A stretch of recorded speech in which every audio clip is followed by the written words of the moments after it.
आयोजक श्री दिगंबर जैन समाज C2A जनकपुरी नई दिल्ली।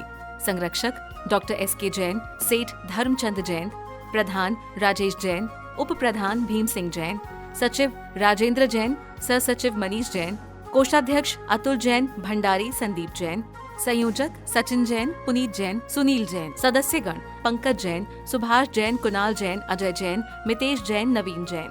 महिला मंडल प्रधान कविता जैन, कोषाध्यक्ष स्वाति जैन।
आज पुनश्च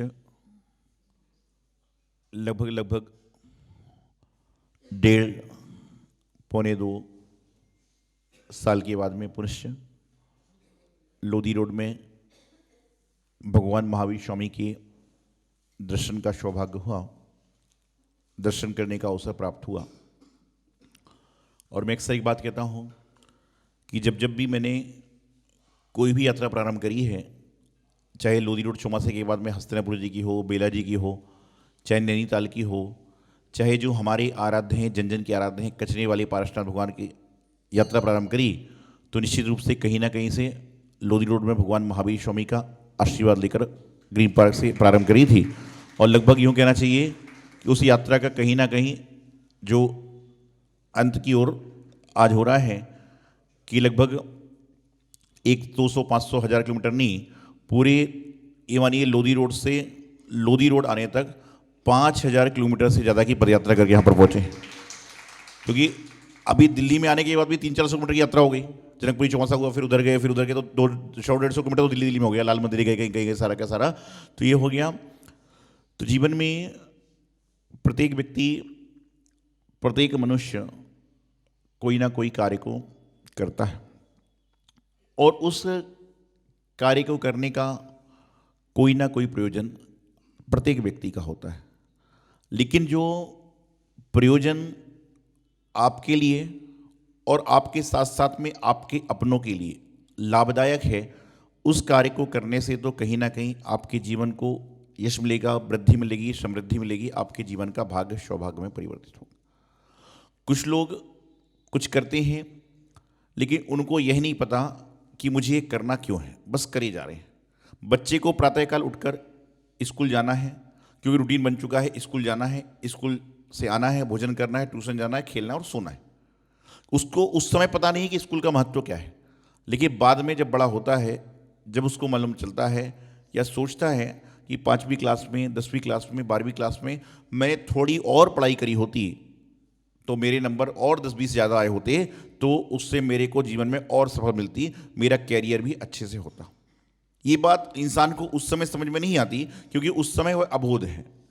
और हमारे आचार्य कहते हैं, आचार्य कुनकुन स्वामी महाराज, भगवान महावीर स्वामी, गुरुदेव आचार्य सरस्वती सागर जी महाराज, आचार्य विमल सागर जी महाराज, आचार्य सिद्धांत सागर जी महाराज, ये आदि जितने भी आचार्य हैं, वह कहते हैं इसी प्रकार से ये जो जैन समाज के श्रावक श्राविकाएँ हैं, ये भी उस अबोध बालक की भांति हैं कि जब ये अपने जीवन का हिस्सा लिखेंगे, जब जीवन का हिसाब किताब लिखेंगे, तो उस समय उनको लगेगा कि पहले से मैं समागम में क्यों नहीं आया, पहले से मैंने जिन दर्शन क्यों नहीं किया, पहले से मैंने जिनवाणी का पाठ क्यों नहीं किया, क्योंकि उनको कोई बताने वाला नहीं है।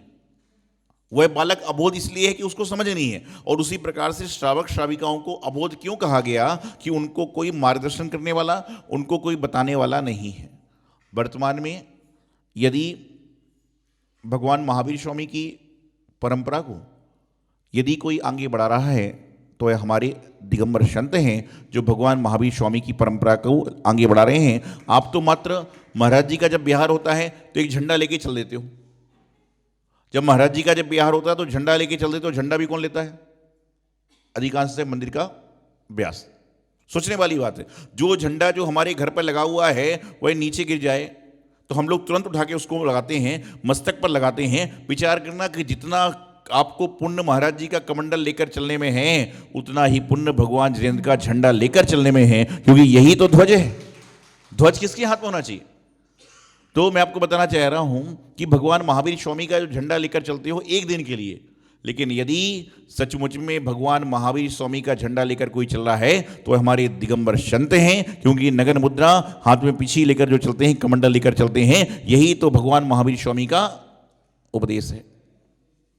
लेकिन स्थिति यह है कि हम भोग विलास में, तृष्णा में यहाँ वहाँ इतने फंस चुके हैं कि हमें क्या प्रयोजन है, क्या प्रयोजन नहीं है, उसका ज्ञान नहीं है। आज वर्तमान में प्रयोजनहीन काम तो बहुत सारे लोग करते हैं, लेकिन प्रयोजन सहित काम कौन सा है किसी को नहीं पता।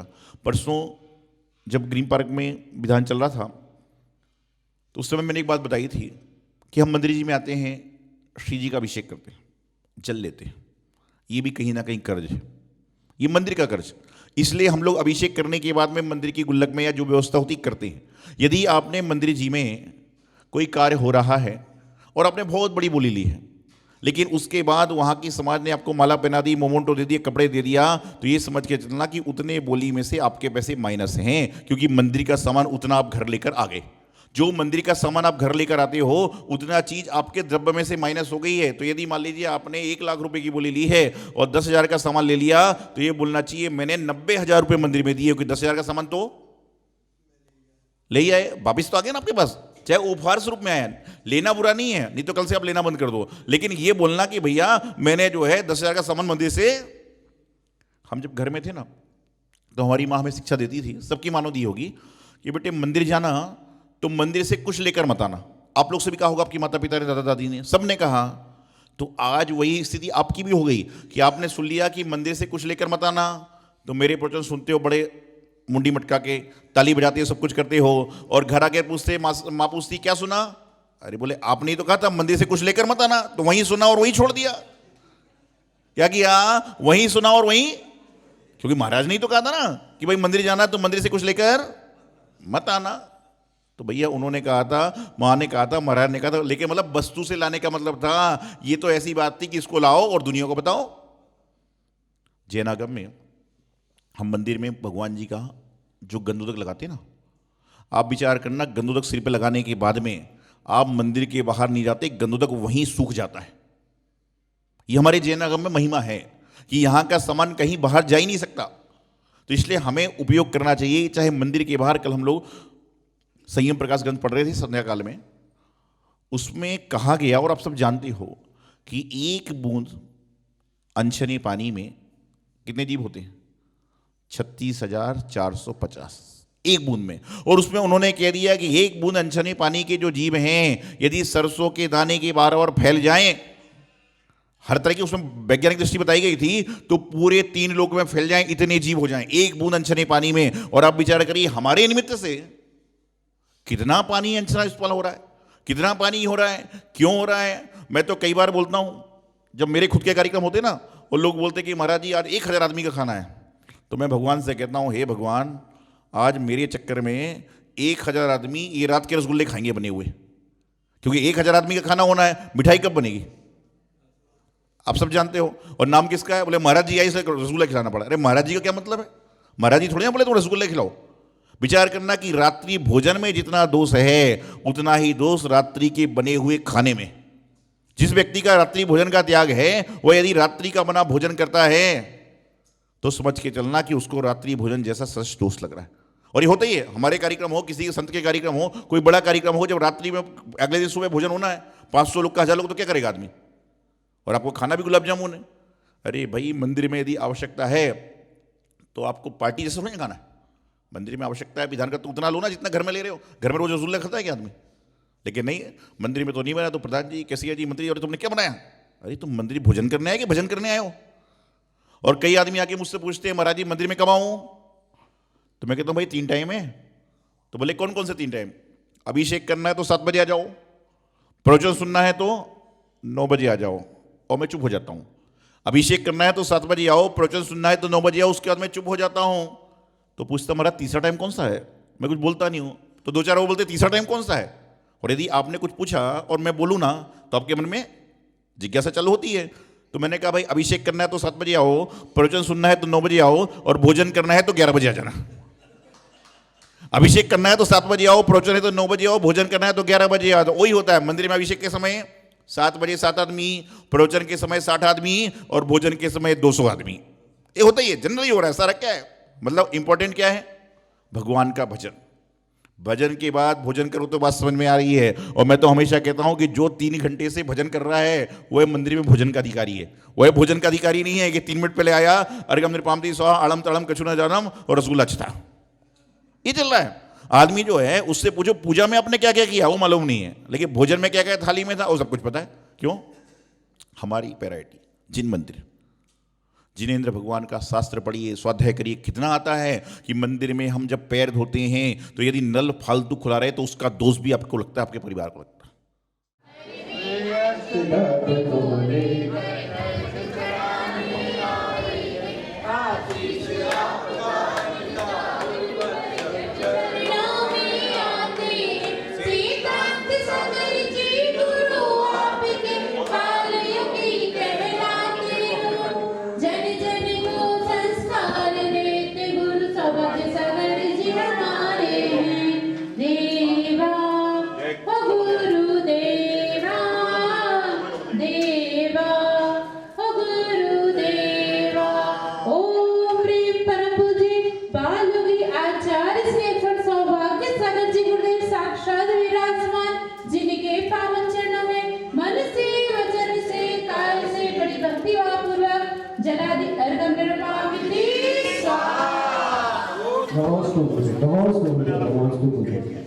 और इस साल का जवाब हमारे मंदिर को मिलना चाहिए।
श्री दिगंबर जैन समाज C2A जनकपुरी नई दिल्ली।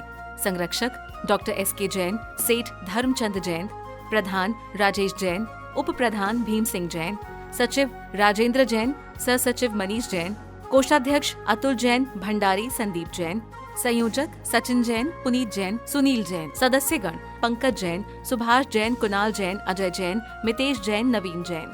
महिला मंडल प्रधान कविता जैन, कोषाध्यक्ष स्वाति जैन।